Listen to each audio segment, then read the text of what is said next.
My name is Tony Morton. I was a Staff Sergeant in the U.S. Marine Corps. I served in California. I also served in the Gulf War and Bahrain. Hello, I'm Joe Holloway, and I'm your host for Eastern Shore Veterans, their story, their honor. Our mission is twofold. First, to honor our veterans for their service to our country, and second, to record a history for us and future generations, so we will remember the sacrifices that they have made for our freedom. Now, my guest today is Tony Morton. Good afternoon, Tony. Good afternoon, sir. Yeah. So you were in the U.S. Marines? Yes, sir. How did you end up there? Coming out of high school, I did go to Salisbury State for a year. Tried to play, I played football for a year. I seen that path really wasn't working out for me, so I decided to join the Marine Corps. After viewing my dad was in the service, so talking with my mother, I decided to join the Marines. Was your mom, was she okay with you going in the Marines? Well, she really wasn't okay with it. She was like, well, your dad died, in Vietnam. Why do you want to go? And I, talked to her and said it was a commitment thing, and I know it was hard for her, but it's just something I wanted to do. And I thought it was a great thing that my dad did, so I decided to join. So you say your father passed away in Vietnam. Yes, Do you sir. remember your dad? Yes, sir. I remember several incidences when I was 5 years old, where he actually pulled me and my brothers in a wagon down U.S. Route 50 to the Taster Freeze on the west side one summer day, and I still remember that memory very well. Mm-hmm. What year did you join the Marines? I joined in '81. I joined the Marine Corps and was stationed and did my training in Parris Island. And, I was kind of reluctant to hear the horror stories about Parris Island, but that's what I wanted to do. Tell us a little more about Parris Island.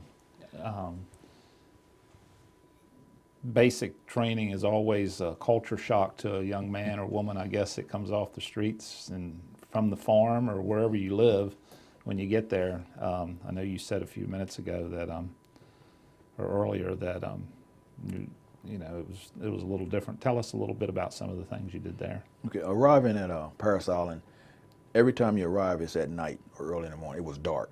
That was something they made sure happened, that you couldn't see anything. We ride on a bus just like you would see, and the drill instructors come on, yell, and everything was at that notice. To be able to take up command and do it was the main thing. And it was a shock. Footprints were everywhere. We were running, and I was still in street clothes, as they say. And in basic things, you never did anything on your own. Even to open up a combination lock, they tell you step by step to do something, and if you fail that step, there was like 2 or 3 right on you. And it got to the point, I started to think, when they say something, comprehend and then do. And it got to the point, and they started calling me the smart one, just because of opening a combination lock and then taking a combination and discarding it. Simple things like that. And I got to learn that they would teach repetition and to obey instructions or commands, because in a time of battle, it wasn't a time to really think. It was a reactional thing. If they say get down or go, it was for a reason, not for you to question, but to know. And that they relied on the NCOs to know and to take care of these guys, because some guys really did panic under fire, to say. And training was really rigorous. Running and sand fleas was something a new experience to me. I never knew what a sand flea was. I could hardly see it, but I felt it. And it's something like a little bit that would just bite you. It just bite you. And sometimes you would stand at attention and they would just say, let them eat. They got to eat too. But it was a part of a disciplinary thing where you didn't move. But they after a while they trained you and told you to write home. It's called a Skin So Soft. It's an Avon product that women use. And you send that over and rub it over you, and they couldn't bite you. But it was a good thing. It showed a bond with different guys from all over the world. And like I said, you hear about guys from New York, the Bronx, and it tests them. And I'm from Salisbury, and you meet a guy from the Bronx. But when you get on that rappel tower, we all look alike. But it showed that fear and all that. It tests them, guys. And you see guys up there crying, scared to come down that wall. But it was a good experience. It was hard. And I remember after the training coming home, I didn't know, but my family, when I stand around, even in my grandma's house, they were like, why are you standing like that? But I never knew it because I've been used to it so long. And they were like, you okay? But it was just the discipline and the proper etiquette, yes sir, no sir, things that are missing. And discipline was something that I took hold of in the Marines, and I took it, and I still have it today. I think it's something that's very much missing. You get to come home for a few days. Yes, sir. Yes, sir. And Yeah. that was exciting to come home, and I think it was in the wintertime when I came home, and when I walked in, nobody said anything. They just looked at me from head to toe. Not that I was freakish, but it was just overjoyed that I was back, and I was looking different, of course. I mean, I was lean and mean, and just the discipline and how I carried myself. And it was a good thing. My family really supported me, and I guess you hear war stories about Marines. They say, "Oh, you was a Marine. You're not gonna be right when you come back." That's not the case. I came back in sound mind. You took the training and the discipline, and you learned from it. And it was something that was good for me, and something I carry on today, and something I instilled in my boys. Not as rigorous, but discipline can go in all different types of areas in your life. So family was good, and it was good for me and my family. And mom, being, dad had gotten killed when I was 5, so mom raised us. But mom raised us almost, you would think our dad would. So it was good. It was good. You're home for what, a month? Is that what you got off between? About 2 weeks, 3 weeks. 3 weeks, something like that. Then you're assigned, you know where you're going to California. Yes, sir. So you fly out there? Yes, sir. Flew out there, got established.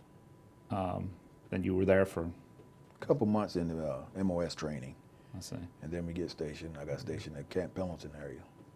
Did you get to come home while you were out there, or the It was- family get to come see you while you were there? Or? Me, I didn't go home much, but I go occasionally. And every now and then my mom was like, "Look, I'm going to send all your belongings to you if you don't come home." Because I was just enjoying myself, and I didn't want to keep going back and forth. Because to me, you get used to going home a lot.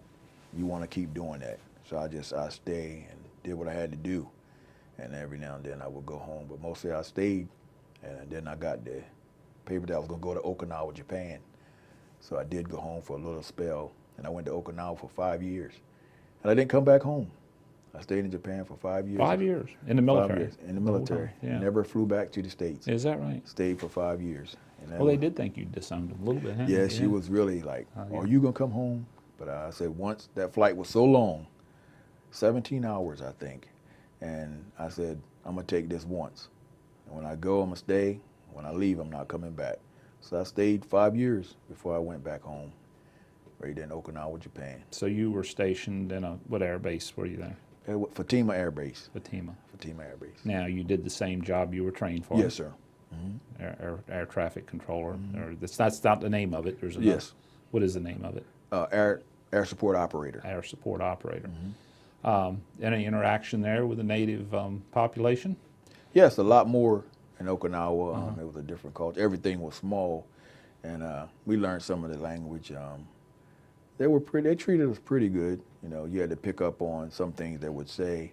That was a good experience. Some of us, and then me being a black American, some parts they'd never seen.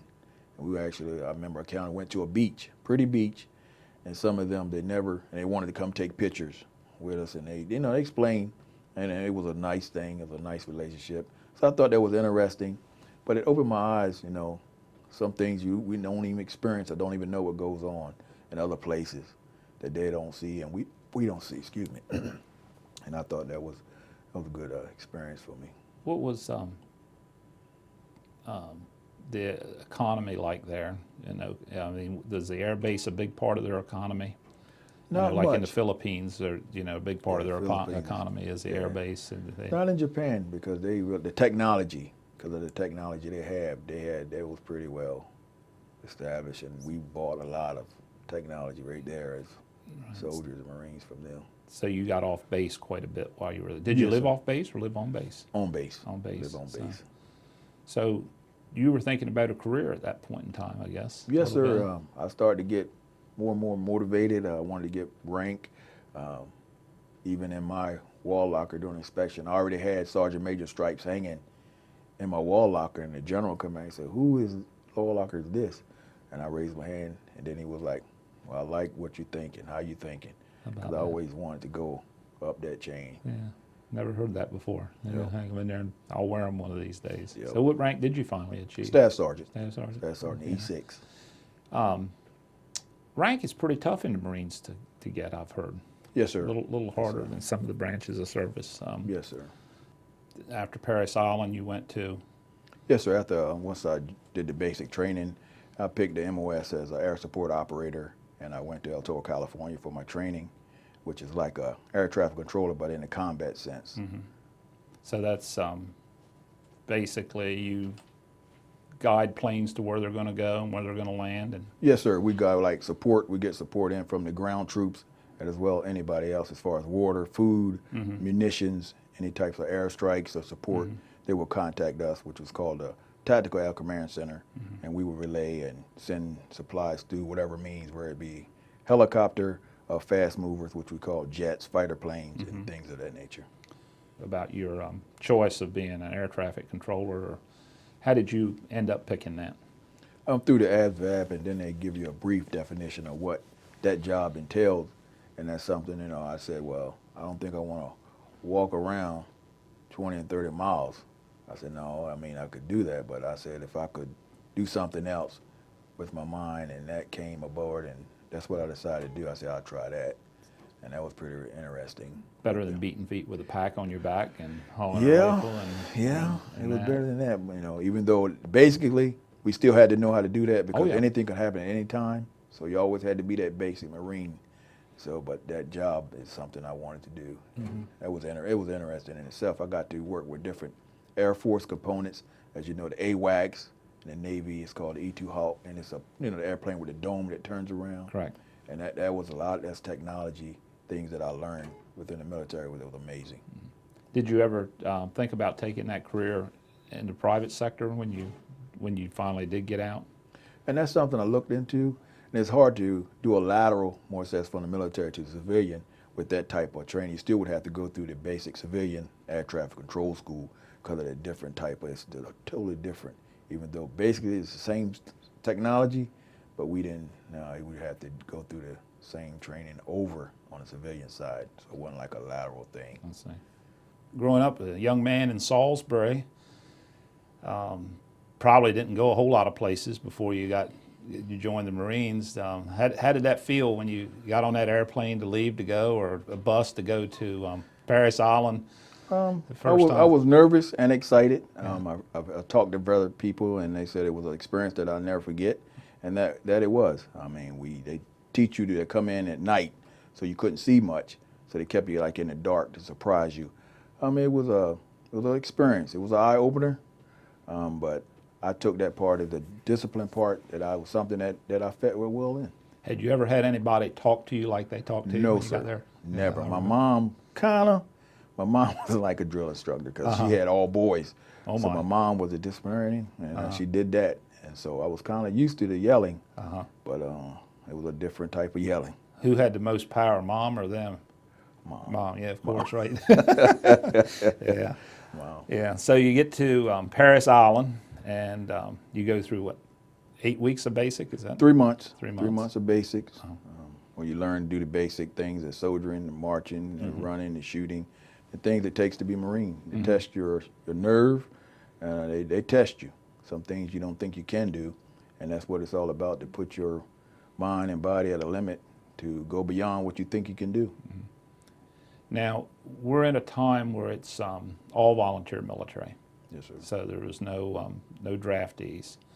I have heard, and I don't think I'm correct here, but I've heard that the training slacked up, or the discipline slacked up a little bit. But in my talking to people that's been in this situation, they're telling me, no, that's not true. They put you through the same regimented training that they've been doing probably since the 40s or the 50s.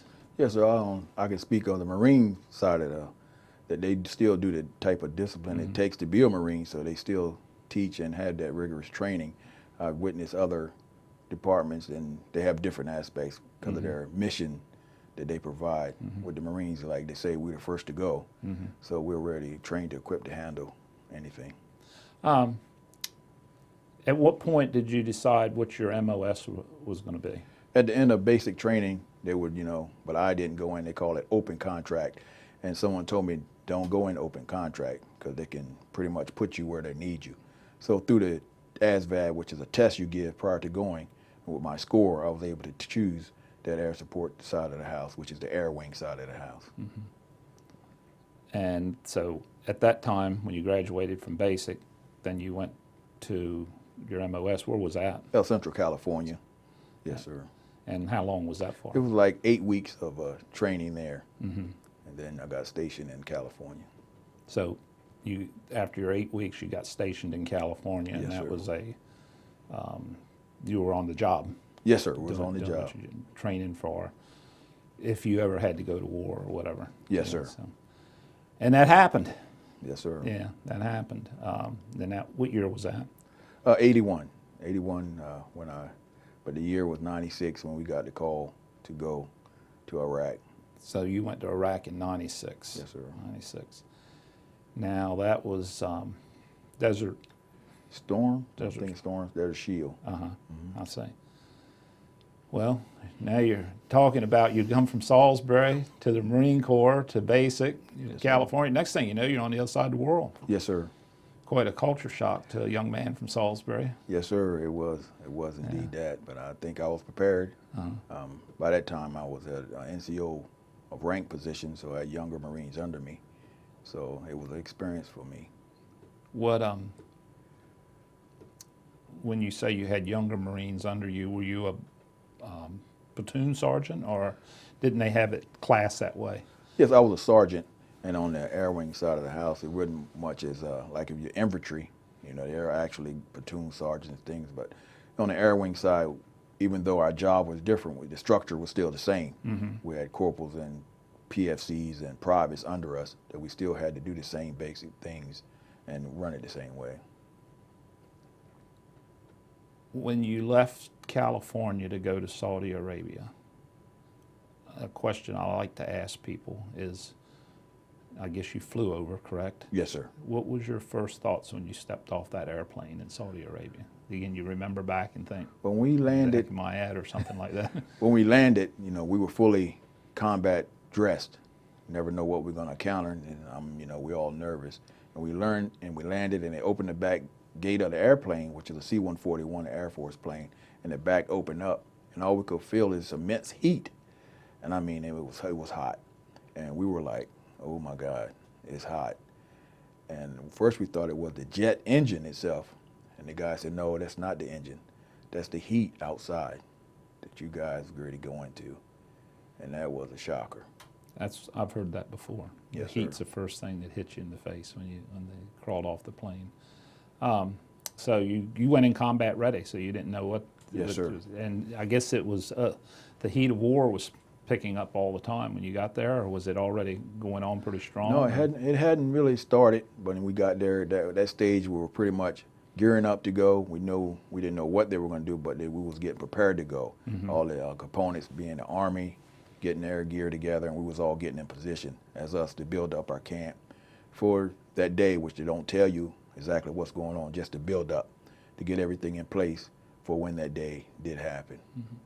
Were you in an outpost, or were you in a city, or in the middle of the desert? We were in the desert. We actually was in the desert. It's like it was a Arabic kind of base, but we set up there in Bahrain. So it was already an air base. Yes, sir. When you went there. So it wasn't something that they had built especially for you to be there. No. I see. And did you have to use their equipment, or? No, sir. No, sir. We bring everything we need. We bring Okay. everything. So it wasn't like an airport set up ready to use, or if it wasn't something you had to use. You No, used sir. your own equipment. Any interactions with the Saudis? Did you have much of that? Not much. Just due to the nature of the environment we were in, we were trained. That would be at a minimum unless we were instructed to do so. But at our level, we was kept to ourselves and pretty much on base. Did you have any instructions before you got there, training how to deal with the native population if you had to? Or Yes, basic things we encountered was how to, certain etiquettes, things we were not to do that would assault. Like if we were talking, you know, we would like cross our feet, lift your foot up off the ground so they can see the bottom. That's something you don't do over there. Show the bottom of your foot. And the women, you don't look at them directly because they are covered up, but you never was to look directly at a woman. Certain things we were taught not to do while we were there. the role of women in war now in service is different than it was in World War II, World War I, or Vietnam. Yes, sir. Did you have women in your company that you were directly responsible for, or over you, so to say, or that you were in command of? No, sir, not in my unit. We did not. So there was no women in there. I know No, sir. I've had interviews before where, fellas did have, women in their unit, and it wasn't combat roles. Of course, yours wasn't either, so that's why I was asking that question. So how long were you there, Tony? It was over a year and a month or two. We was there from start to finish. You drink a lot of water? A lot of water and a lot of hot water. I've heard that too. A lot of hot water. So 2 o'clock in the morning was the best time to get a cold drink of water or something like that. And sometimes you didn't get a cold drink. You just drunk what water was there. No ice? It was ironic. It was there for maybe 6 or 7 months, and then we started seeing ice. Really? And it got to be like ice was like a Coke. People were actually selling ice. And you had Marines and other soldiers actually buying ice to have a cold drink. But I kind of started taking burlap. You get your burlap and you get the bottles and you wrap it, wet it, it'll keep it cooler. So I just, we had to be there for a while. Ice wasn't always there, so you had to train your body to drink what was there. So ice was kind of like cigarettes in World War Yes, II. sir. You'd Just swap, like swap a bag of ice for something else. Yes, sir. Gosh, Yes, yeah, how about that?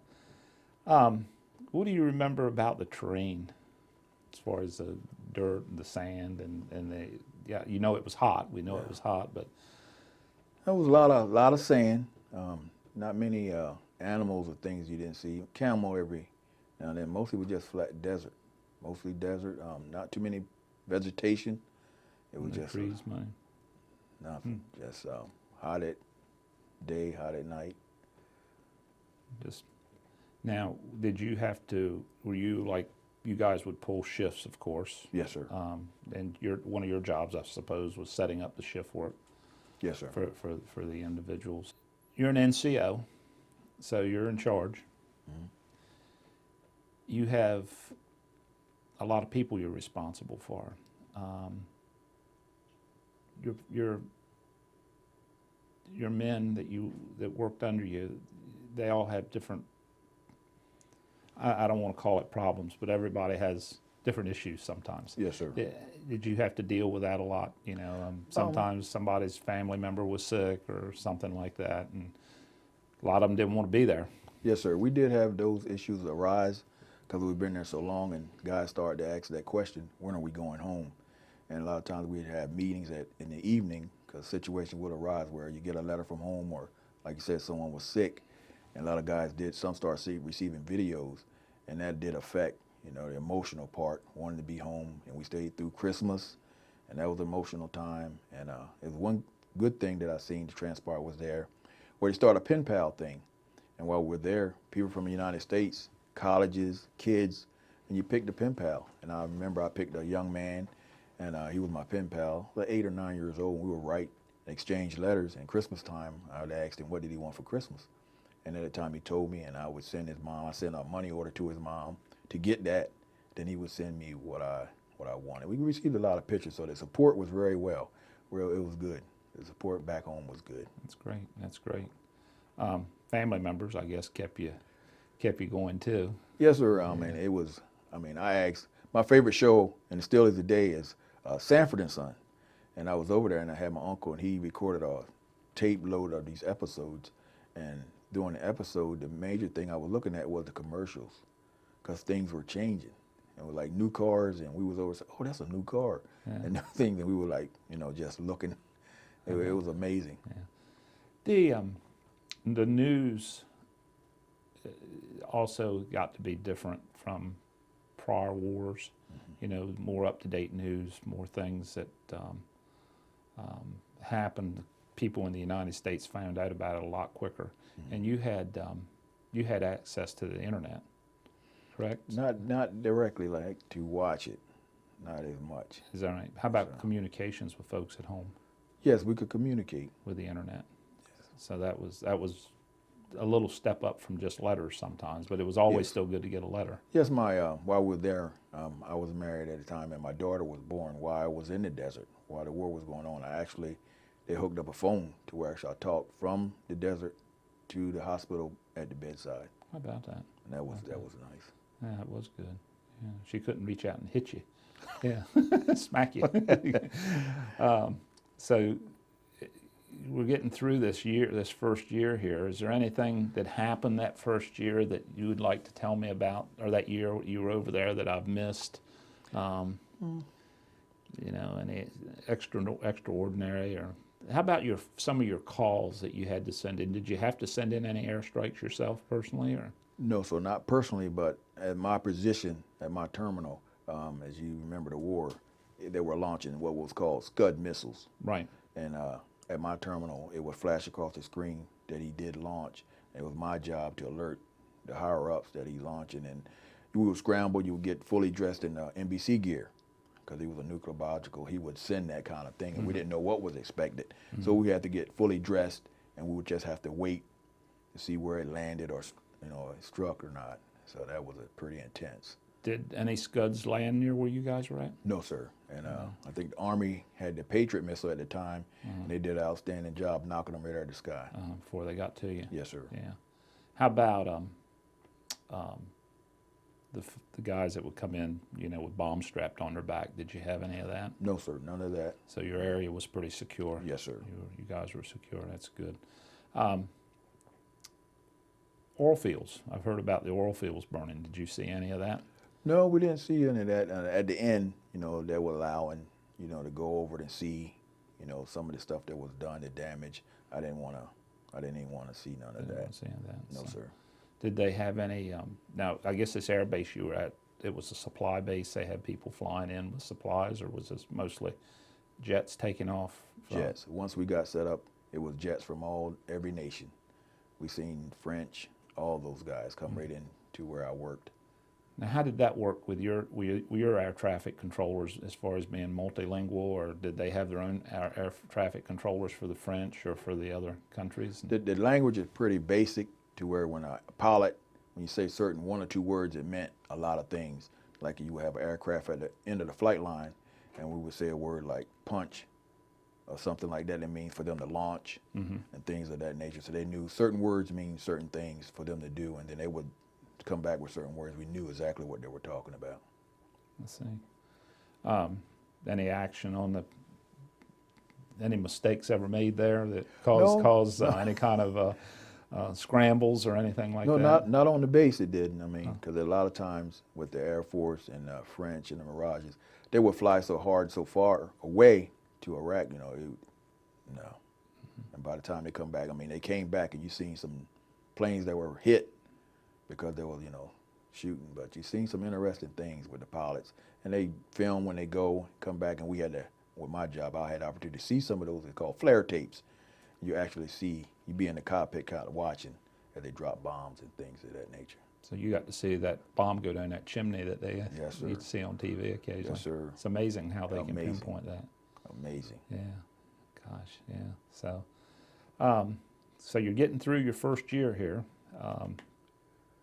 When did you know you were going to be there a year, or did you didn't know how long you were going to be there when they sent you, or Didn't know how long. So when you went, you could have been there 5 years. Yes, sir. Yes, sir. Yeah. So I guess people were getting a little anxious. Yes, sir. A lot of guys were getting anxious to the point where they brung like a medical ship offshore because some guys needed to go talk to someone because it was, it got to be emotional and a stressful thing. So some guys were actually taken to that ship. So you had to constantly talk to your guys to make sure everything was okay. Keep their spirits up. Yes, sir. So one day you get the word you're coming home. Yes, sir. When they finally told us, I mean, it was just amazing We cut the sandbags, had to dump all the sandbags out. Certain things we had to do to leave the country as when we found it, the desert. And when they gave us that word, I mean, the plane, I've been on 747s before, but to see how many Marines was on this plane, I didn't think we were going to be able to lift off the ground. But to lift off, I mean, it wasn't a Marine on the plane that wasn't crying. Didn't have any trouble filling the plane up. No trouble. No trouble at all. Gosh, yeah. How long was that flight coming home? I don't recall, like 15 hours. And the stewardess, you know, we hadn't seen some of the things. Pizza was all over the place and Coke. So we were just like enjoying ourselves and the emotion. And they treated us very well. And once we landed, I think we landed in New York first. And just the reception we received with the firemen shooting the water, people just out there with flags. And one thing, once we got in the airport, that really touched me because of my dad. And when I seen some soldiers from Vietnam and World War II and realizing the things they went through, that some things I didn't experience while I was there, but knowing these guys had a rough time. And to see them standing there saluting me, I felt, in a sense, bad.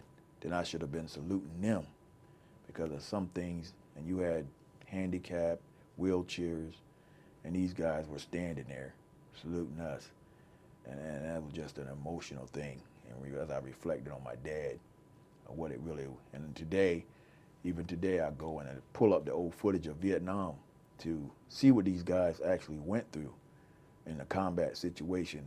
That is nothing like that you can ever just imagine. And I just thank those guys for that.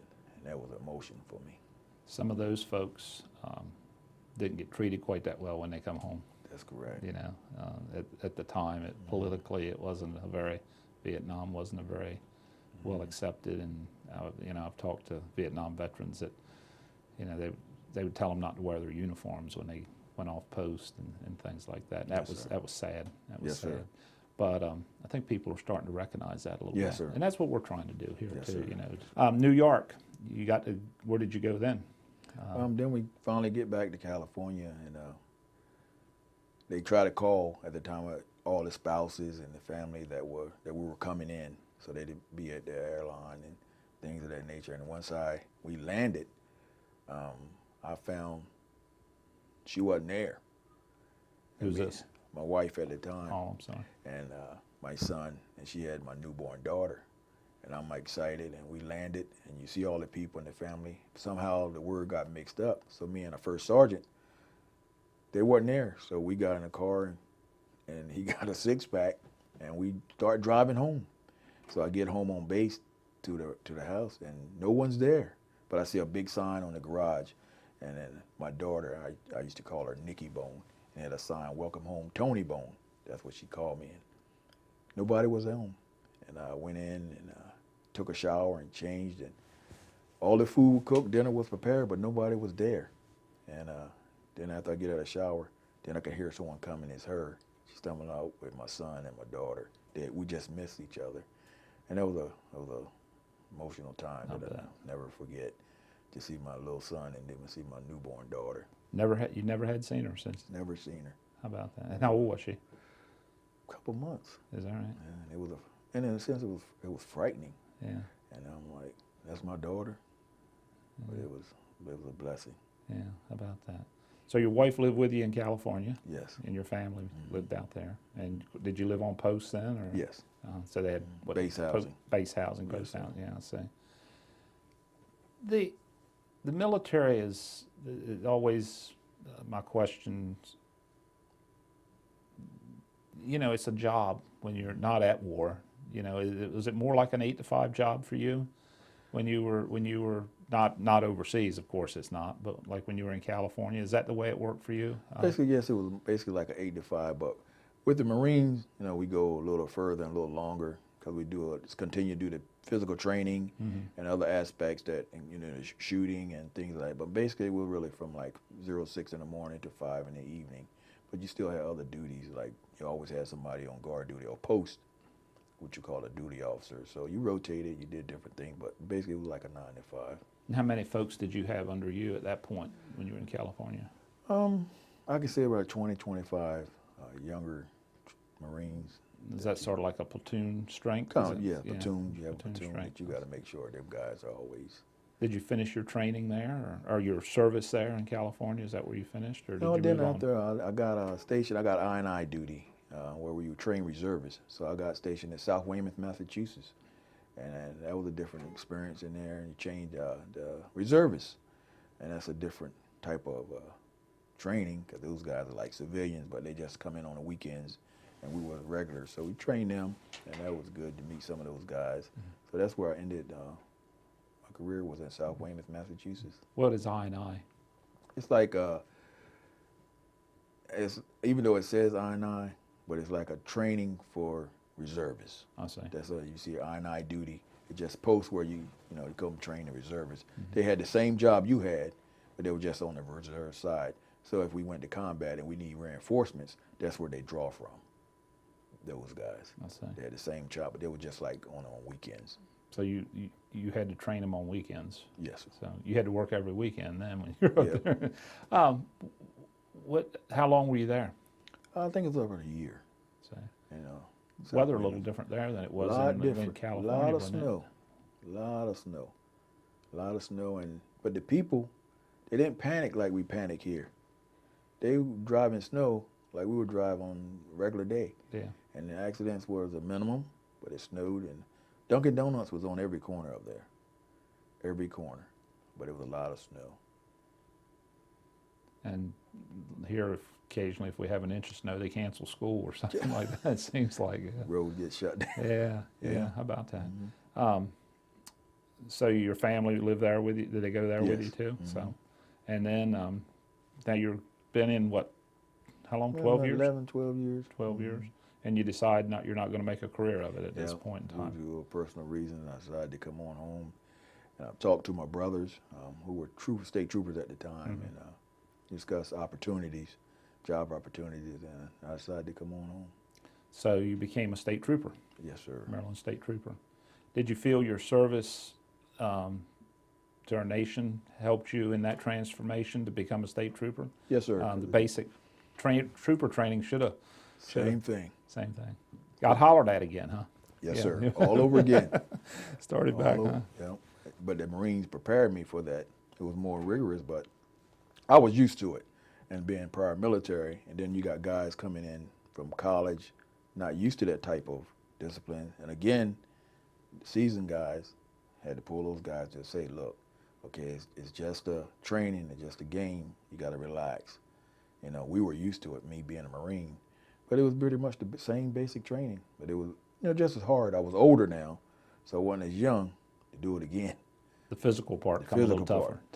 Well, you were what, in your middle 30s by then? And so most of the guys training to be state troopers were 20, 21, 22.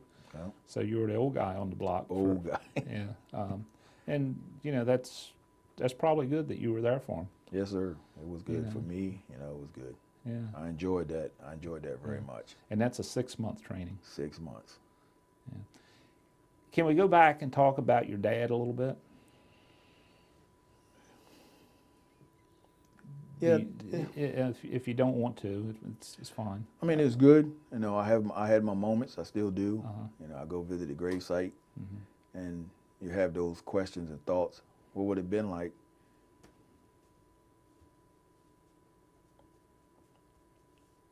It's okay. Don't worry about it. If Dad was here. Yeah. I played football, lacrosse, and I got some awards and things of that nature, and you were wondering, you see the other kids, Dad was there. And You feel that made you a better father to your kids? Yeah. To be there for my kids. Yeah. I know he didn't abandon us. He went and did what he was called to do. Right. Okay. Yeah, it's. I guess there's no easy answers to what happens, and if you don't want us to talk about it, we won't. That's fine. So you're you're a state trooper now. Yes, sir. Been there 25 years? 20 years? 25 years of service I have now. So you're the old guy there too, ain't you? I'm old guy again. Yeah. Old guy. I mean, you can, and then I can feel it. Yeah. I mean, even to getting in there of the car. Chasing down the bad guys ain't as easy as it used to be, huh? And that's why, thank God, I'm in the office now. Is that right? I mean, Where are you stationed? Somerset County, Somerset Prince Anne County. Barrack. Okay. All right. Okay. Yeah. Well, we're glad you guys are out there. I tell you what, Yes, sir. I don't know how you do it. It's that's got to be something since you joined that 25 years ago that's changed a lot too, ain't it? A lot. Things have changed a lot. The respect, the young people, it's just amazing. Because I grew right up in Salisbury on the west side, and to see the change and where the young people are, it's just, my heart goes out. And that's why, when I retire, a lot of guys go into a different allied position as police officers, whether it be a campus. I don't want to do that. I want to work with our young people here in the county and through the church. I want to work with the young men and teach them the things that I've learned and things that I didn't do so well and the bad choices I made. Because I find sometimes we don't want our bad things to be known because we want to be thought of as this good person. We never made mistakes. But if I don't tell them that I've made that mistake and I experienced what happened when you make the wrong choices, to keep him out of that. And that's my goal, to work with our young men and some things that's going I see with the pants and the pants down and things. I learned some things on my own because without Dad, I didn't know how to tie a tie. So some things I went on internet and learned how to tie a tie. And now I teach young men. These are things you need to do and to learn to do as a man and the responsibilities. So it's been good for me. State police is good for me. It gave me an opportunity to meet, come in contact with the public. We get sometimes a finger pointed at us. We were the bad guys.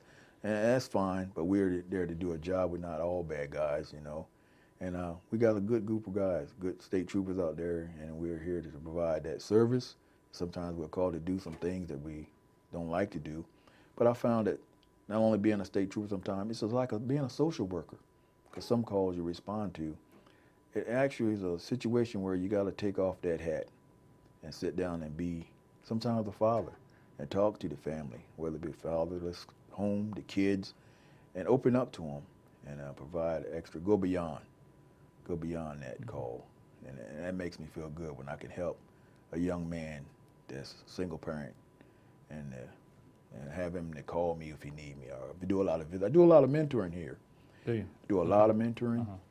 Somerset County, Wacomico County, I do a lot of mentoring, and I go right and sit right in the classroom with the kids. And that's a good experience. I mean, I'm not the smartest guy, but when they see that man figure sitting in the classroom and that you care, they put forth that effort to, and I teach them, if you listen, okay, you got to listen to the teacher. You're here for a reason. You just didn't get up, learn what you're supposed to do what you're supposed to do. And it was good for me, and I enjoyed that part of it. We talked earlier about the discipline that the Marines gave you. I've had people say that every young man should have that experience. What a difference it would make in his life. Yes. You feel that way? Yes, sir. Yeah. Yes, sir. Not necessarily the war part. No. Nobody wants to go to war. We understand. We know that. But that would be. I know what little bit I had made a difference in my life when I was 17. Yes, sir. And so it helped me greatly. So, is there anything that I didn't ask that you'd like to put a plug in for? Well, I just like to thank you for inviting me. It was a humbling experience that you thought to have me here today. And that hopefully I said something that it could make a difference in some young man's life, that even though sometimes you're in a single household without a father, you can make it and you can make something of yourself. Yeah, it's a struggle out there, the peer pressure, I think, that Yes, the people are under. So I think it is.